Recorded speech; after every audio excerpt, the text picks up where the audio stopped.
Howdy gamers. In this video I'm going to be talking about the runes that are good for Xayah and explaining why. With Xayah, she's a crit based ADC. Building things like Bork and whatnot does not work out on her, so runes such as like Conquer and Press the Attack lose a lot of value on her, as the extra AD offered from Conquer isn't as useful on her because you're really would be spending all your burst anyways before you would even have Conqueror stacked up. Something like Fleet of Footwork could be okay in some matchups. You really don't see that often, but it actually isn't that bad of an option because of the movement speed that it gives her. If you were playing a ranged versus ranged matchup, I think Press the Attack would be completely fine on Xayah, but you probably don't see it that often because lethal tempo is just better whenever you have a CC support. It just makes more sense. Having more DPS on a CC target is just more valuable than having a little bit more healing. But in a ranged versus ranged matchup, whether it's a mage support or an enchanter support, I think the movement speed offered from Fleet of Footwork and the extra healing that you get from it could be viable on Xayah, but you just don't see it that often. With Press the Attack, you do get bonus damage from Press the Attack, but the trade-off is not a lot of attack speed. So even though you can get bonus damage for the 3 hits on Press the Attack, you would just have more DPS with lethal tempo, and having more auto attacks with Xayah does equate to more damage because you're dropping more feathers and then returning them with the E is dealing more damage, along with just having more auto attacks damaging the enemy champion. So pretty similar to like Varus not running Press the Attack or Ashe. Xayah is about in the same boat, as she has a lot of AD behind her. With lethal tempo, you can also just skip building a attack speed item second altogether, so you could be sitting on Essence Reaver, Berserker Greaves, and Infinity Edge, and that'd be completely fine. You'd have just enough attack speed with lethal tempo and Xayah's W to really contend with an enemy ADC that's building attack speed, and then you're also just hitting way harder because of that. So with Xayah, I think that her most viable keystone option is lethal tempo. I think that Fleet of Footwork has its place, maybe in a ranged matchup. I've just never seen it or felt it, so I'm not entirely sure, but I think it'd be interesting to try out. And then something like Hella Blades would just be really, really, really bad. If you were ever thinking about Hella Blades gives you 110% attack speed for 3 attacks, so you can get 3 attacks off really quickly. And then the rest of this tree is almost useless for Xayah. You have a little bit of healing with Taste of Blood. You have a little bit of attack damage built up through kills and assist, which is really hard for ADCs to get. And then you can have ultimate cooldown reduction, which doesn't really matter because you're building Essence Reaver first item anyways. So by the time you would have Ultimate Hunter stacked up, because you have to get unique kills and assists for Bounty Hunter stacks for Ultimate Hunter. So by the time you'd have this stacked up, even to like, let's say plus like 16% or 14% ultimate cooldown reduction, like by the time you'd have that stacked up, you'd probably have the exact same amount of ultimate cooldown reduction just from Essence Reaver alone. So I really don't see the value of taking like 7 seconds off the ultimate. But it is your best option in the Domination tree. So everything's just so low value in the Domination tree. A little bit of HP gained, a little bit of attack damage gained, only if you get kills and assist. And then the burst you can have from Hella Blades also isn't really that meaningful because you can't really force trades in the bot lane like you could in a solo lane. Maybe if you were playing Xayah in a solo lane, Hella Blades wouldn't be that bad, but you're probably functioning like a worse version of Kalista at that point. So yeah, back to the lethal tempo. I do think it's the most viable option, as the attack speed that's offered is converted into so much damage for Xayah because you have bonus damage on her W, you have bonus damage through the feathers that you're dropping through getting more auto attacks off and then returning them with the E. It also allows you to build just a lot of flat AD early, and then that flat AD gains more value whenever you start hitting the enemy champion, and then you have the attack speed to basically multiply the value of like a BF sword that you purchased. So with lethal tempo, 1.5 seconds after you damage an enemy champion, you gain 40 to 110% attack speed based on your level. So this does flatten out around mid game because AD carries stop getting levels around level 11. But once you go into a late game, and basically once you get through the mid game lull, lethal tempo continues to scale with you. And even in the mid game where you're level 11, the attack speed offered if you have 2 BF sword items is still really, really meaningful. And then where you have the scaling on it as well, it just continues to become better and better the later the game goes. And you want that with Xayah, as Xayah is just basically infinitely scaling. And to trade that off for like a little bit of attack speed that does not scale, really bad, really, really bad option. Or some attack damage that you have to build up. or a little bit of healing, a little bit of on-hit damage. For the secondary runes, I think Triumph is pretty good on Xayah compared to other ADCs. Other ADCs usually like Overheal because you get to have more effective HP to play with in the lane. With Overheal, excess healing on you becomes a shield, and then the shield is built up from 20 to 100% of excess healing from yourself or an ally. So you have about this like 50 to like 80 damage shield usually, and then that's going to block about an auto attack in the laning phase. And then with that, it lets you start trades on your own, and then have the enemy has to get through that shield before they're even damaging you. But by the time they damage you, you've built up lethal tempo, and then you're just dishing out more damage, and then probably healing the damage that they're dealing to you at that point. So it's not a bad option. Where Xayah doesn't have a lot of lifesteal though, it does lose a lot of value, and something like Triumph does synergize a bit better. And also, where Xayah probably wants to be playing with a melee support too, Triumph also gains a lot of value, or gains more value with melee supports than Overheal does, because if you have an enchanter support, Overheal becomes more useful because they can be healing you and shielding you, and then that shield can be built up from their abilities as well. With Triumph, you restore 12% of your missing health, and it grants you an additional 20 gold whenever you get a kill or assist. So it's naturally more useful with melee supports, but then it's also pretty useful with range supports as well. Because if you're playing with a mage support, Xayah can start spending her HP aggressively, because she can misposition herself so that her mage support could land abilities, and then if things get, if she gets too low, she can ult, and then hopefully whenever she lands, then the enemy's dead and then she's restored HP. Or fights can usually come down to the wire with Xayah because she has to get a lot of damage through her E. So a lot of times you're going hit for hit for hit, and then you E flash, and then one auto is usually finishing them off. And then with Triumph, you're going to be able to live through an ignite, live through a tower shot. It's going to help you in skirmishes and 2v2s, and then in team fights, it really comes into play because Xayah deals a lot of AoE damage. So even if you're dealing like 10 damage with your feather, so long that you're hitting like 5 champions, and if any of them die, then you're going to be restoring more HP in a fight, and then that just gives you way more to play with than the little shield that you could get from Overheal. And since you're not building lifesteal until way later in the game, Overheal just loses a lot of value. So kind of long-winded on that one, but it does have a lot of use cases with Xayah. With Presence of Mind, I don't think that you need it at all. Presence of Mind is like a compensation for bad play on Xayah, in my opinion. Pretty similar to Biscuits, where you just don't need the mana offered from Presence of Mind or Biscuits as you're building Essence Reaver first item.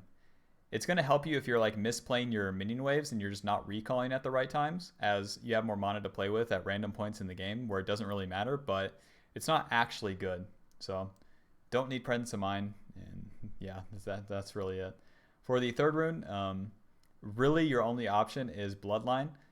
With Bloodline, you gain lifesteal for getting kills and assist, getting epic monster takedowns, large monster kills, minion kills, basically killing anything in the game. You gain lifesteal, and this is going to give you around a Vamp Scepter of lifesteal, and with that, it's going to be more useful than about a dagger that you could get with Alacrity, or a little bit of tenacity that you get from Legends Tenacity, as you do have a dodge everything move, so you don't need the tenacity. And then you have the attack speed from Xayah's W, Berserker Greaves, and Lethal Tempo at most stages of the game, so the extra attack speed you can get from Alacrity isn't really going to be as useful as the lifesteal from Bloodline, because Bloodline is giving you probably like 120 HP in the duration of an all-in, so that's just always going to be more useful than the attack speed offered. So really good rune for Xayah. It also has pretty good synergy with the way that everything's functioning, where you're building the big AD items early, and then you're also getting crit, so you crit, you're healing more, and then that AD items that you're buying is getting amplified from Lethal Tempo, and then the lifesteal is also benefiting from that. So pretty good synergy all around. For the fourth runes, you have good options in Coup de Grace or Cut Down.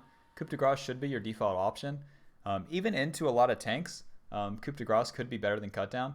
You really have to be playing into like really tanky champions for Cut Down to be good on Xayah, in my opinion, because with Xayah, you're building a lot of crits, so you're naturally countering tanks anyways.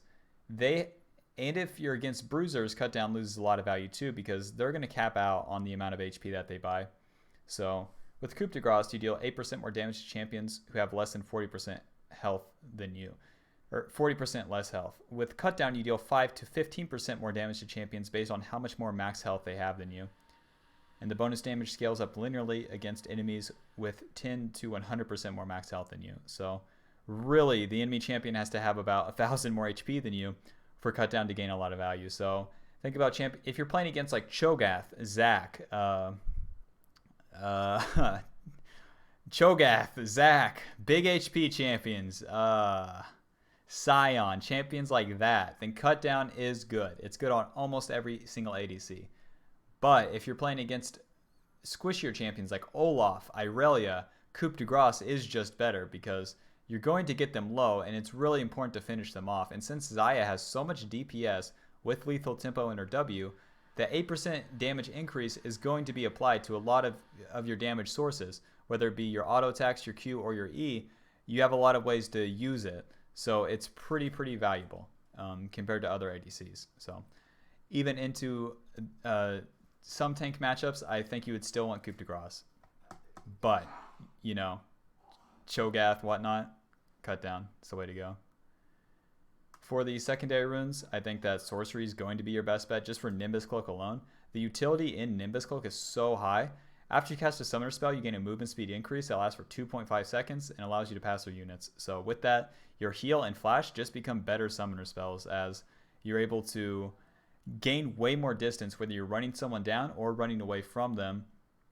The distance that you gain is going to be really valuable because you don't have a dash on Xayah. And whether you need to get away even briefly just to get out of range and then turn back for your damage, Nimbus Cloak is valuable in that situation. If you need to run someone down, Nimbus Cloak is valuable in that situation as you just have more movement speed to actually get onto the target to hit them.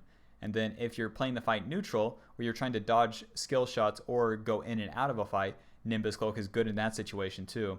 So the utility in the movement speed offered is so crazy valuable for ADCs for that reason. Whether you're using the heal, the flash, or even if you're running cleanse, it's so incredibly valuable, and it really feels good in solo queue too, where even if everything's going to shit in terms of like how a 2v2 is playing out, you can kind of get out of jail free with Nimbus Cloak. Since you're in the sorcery tree, I think Gathering Storm is going to be your best bet. Something like Absolute Focus isn't as good. With Absolute Focus, you gain bonus attack damage whenever you're above 70% HP, and then the bonus attack damage is also based on your level, so that's just naturally worse on ADCs because again you're capping out around level 11 for most of the game. So like Absolute Focus would beat the amount of AD that Gathering Storm gives you around like maybe 26 minutes for like 4 minutes. It could beat it by like 3 AD, and it just really doesn't matter. With Gathering Storm, you gain another factor that gives you infinite scaling, so like Lethal Tempo, Coup de Grace, and Gathering Storm all give you basically infinite scaling, and Xayah's itemization also has infinite scaling, so just really useful runes.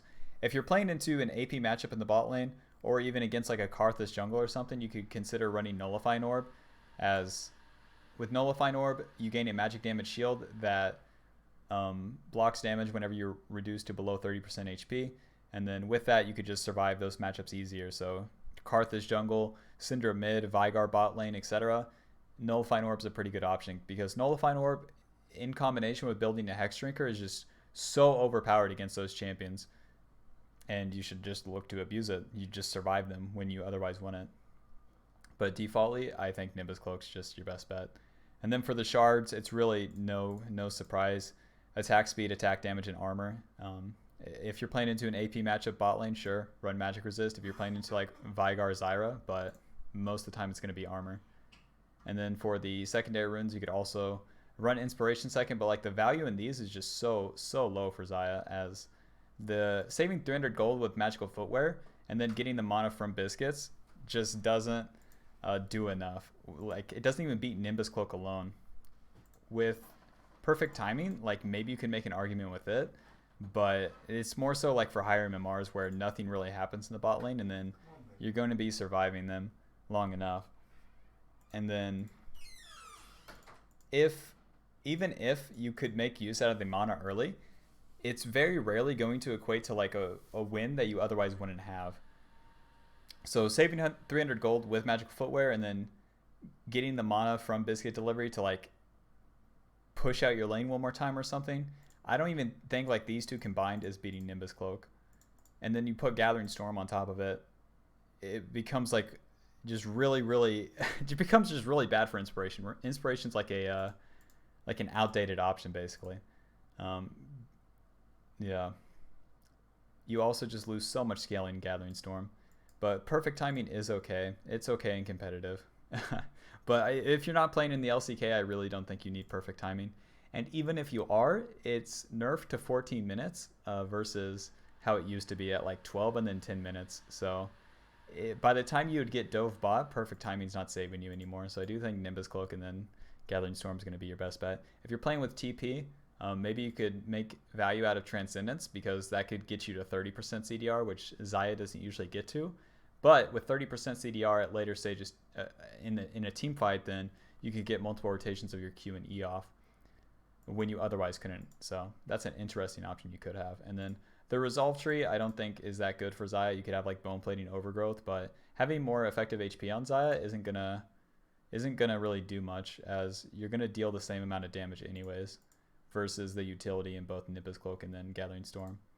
So that's my thoughts on Xayah runes. There's really nothing too complex for them, as most ADC runes aren't. Just more on-hit damage, infinite scaling with Lethal Tempo and Gathering Storm, more on-hit value with Bloodline and Coup de Grace, and then a little bit of effective HP with Triumph, and then some utility in Nimbus Cloak. So that's my thoughts on Xayah runes. If you have any questions, leave them in the comments. I answer every single one. Never missed one. You can subscribe. You can. And then twitch.tv/SarNelson, links in the description. Don't check it out. Don't even think about it. Love Xayah, love gaming, love right-clicking and dealing 7 million damage and then pressing R to dodge everything. Woo! I'm gaming.